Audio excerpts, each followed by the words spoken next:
श्री विठ्ठल रुक्मिणी मंदिर, पंढरपूर, जिल्हा सोलापूर.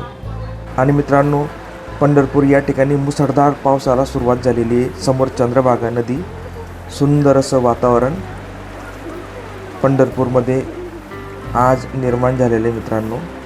आणि फायनली रात्रभर प्रवास केल्यानंतर आपण पंढरपूर रेल्वे स्थानकावर पोहोचलेलो आहोत. एक सुंदर असं रेल्वे स्टेशन, पंढरपूर, जिल्हा सोलापूर. मनोज पाटील या यूट्यूब चॅनलच्या माध्यमातून तुम्ही पाहू शकता मित्रांनो. आणि आपण आता येथून ज्या ठिकाणी आपली राहण्याची सोय केलेली आहे त्या ठिकाणी आपण आता जातो आहे. तुम्ही पाहू शकता सर्व भाविक जळगाववरून आलेले आहेत मित्रांनो. माननीय नामदार भाऊसू गुलाबराव पाटील यांच्या मार्गदर्शनाने. तर पाहू शकतात मित्रांनो तुम्ही, सुंदर असा हॉल, सुंदर अशी राहण्याची सुविधा. आणि हे जे ठिकाण आहे ते आहे मित्रांनो श्री शनीश्वर देवस्थान मठ. पंढरपूरला पोहोचल्यावर लगेच सुंदर अशी चविष्ट जेवणाची सोय केलेली आहे. तुम्ही पाहू शकता मित्रांनो, सर्व भाविक मंडळी या ठिकाणी सुरुची भोजनाचा आनंद घेताना. मनोज पाटील या यूट्यूब चॅनलच्या माध्यमातून तुम्ही पाहू शकता. प्रवासही खूप सुंदर असा झाला आणि सर्व मंडळी या ठिकाणी जेवण करताना व वाढताना तुम्ही पाहू शकता. जेवण खूप रुचकर होतं मित्रांनो. आणि सर्व मंडळी या ठिकाणी भोजनाचा आस्वाद घेताना. तर मित्रांनो, पंढरपूर हे महाराष्ट्रातील सोलापूर जिल्ह्यातील एक अत्यंत महत्त्वाचे आणि पवित्र तीर्थक्षेत्र आहे. हे शहर भीमा नदीच्या काठावर वसलेले असून तिला येथे चंद्रभागा असे संबोधले जाते, कारण ती येथे चंद्राच्या कोरीप्रमाणे वळण घेते. मुख्य आकर्षण श्री विठ्ठल रुक्मिणी मंदिर. पंढरपूरची मुख्य ओळख म्हणजे येथील श्री विठ्ठल आणि रुक्मिणीचे प्राचीन मंदिर. विठ्ठलाचे रूप, विठ्ठलाची मूर्ती ही कटीवर हात ठेवून कमरेवर हात उभी आहे. हे सगुण निर्गुण भक्तीचे प्रतीक मानले जाते. भक्त पुंडलिक. अशी कथा आहे की आपल्या आई वडिलांची सेवा करत असताना भगवान श्रीकृष्णाने विठ्ठलाने पुंडलिकाच्या भक्तीवर प्रसन्न होऊन त्यांना वरदान दिले. तुम्ही पाहू शकता. फायनली आपण आता मेन मार्केटमध्ये आलेलो आहेत मित्रांनो. पंढरपूर हे वारकरी संप्रदायाचे मुख्य केंद्र आहे. दरवर्षी आषाढी एकादशीला जगभरातून लाखो भाविक या ठिकाणी येत असतात. यालाच वारी अशी म्हणतात. पालखी सोहळा. संत ज्ञानेश्वर महाराज, संत तुकाराम महाराज आणि इतर अनेक संतांच्या पालख्या आषाढी वारीसाठी पंढरपूरला येतात. हा जगातील सर्वात मोठा पायी चालण्याचा सोहळा मानला जातो मित्रांनो.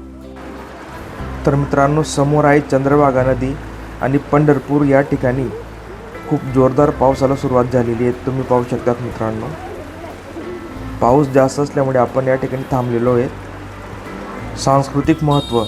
पंढरपूर हे संत नामदेव, संत तुकाराम, संत चोखामेळा अशा अनेक संतांच्या पदस्पर्शाने पावन झालेली भूमी आहे. विठ्ठलाच्या दर्शनासाठी मुख दर्शन, लांबून दर्शन आणि चरण दर्शन, मूर्तीच्या पायाला स्पर्श करून दर्शन अशा 2 पद्धती आहेत. येथील प्रसादाला विशेष महत्त्व असून ते भाविकांमध्ये अतिशय पवित्र मानले जाते. विविध प्रकारची दुकानं तुम्ही पाहू शकतात मित्रांनो मनोज पाटील या यूट्यूब चॅनलच्या माध्यमातून.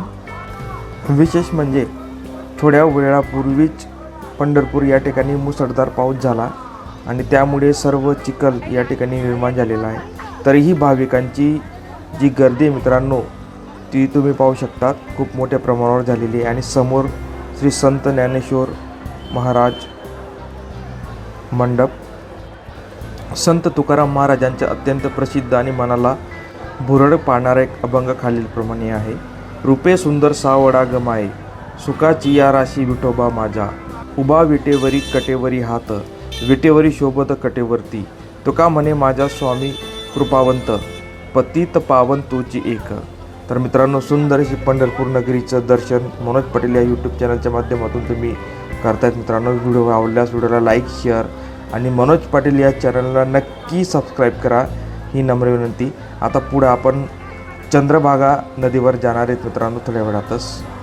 या ठिकाणी वेगवेगळ्या प्रकारची सुंदर अशी मंदिरं पण आहेत, तुम्ही पाहू शकता माझ्या यूट्यूब चॅनलच्या माध्यमातून.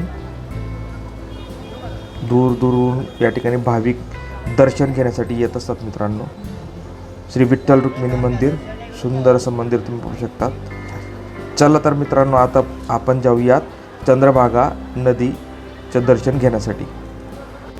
पंढरपूरची चंद्रभागा नदी ही महाराष्ट्रातील अत्यंत पवित्र आणि ऐतिहासिक नदी आहे. भीमाशंकर येथे उगम पावलेली भीमा नदी पंढरपूरजवळ आल्यावर चंद्रपुरीसारखा अर्धवर्तुळाकार वळण घेते. या विशिष्ट आकारामुळेच या तीरावरील तिला चंद्रभागा असे म्हणतात.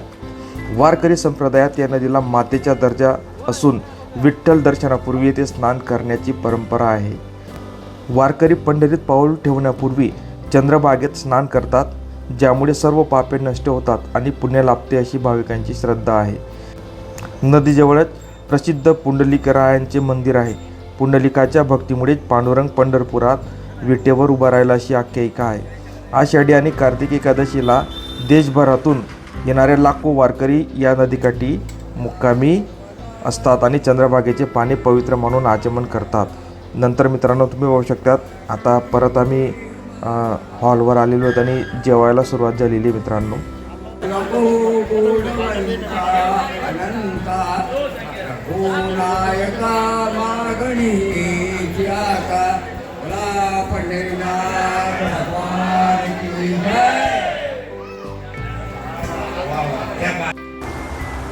तर मित्रांनो, जेवणाची व राहण्याची उत्कृष्ट अशी व्यवस्था माननीय नामदार भाऊसो गुलाबरावजी पाटील साहेब यांच्याकडून करण्यात आलेली होती.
व्हिडिओ आवडल्यास लाईक, शेअर, कॉमेंट आणि मनोज पटेल ब्लॉग या यूट्यूब चॅनलला नक्कीच सबस्क्राईब करा विनंती. धन्यवाद.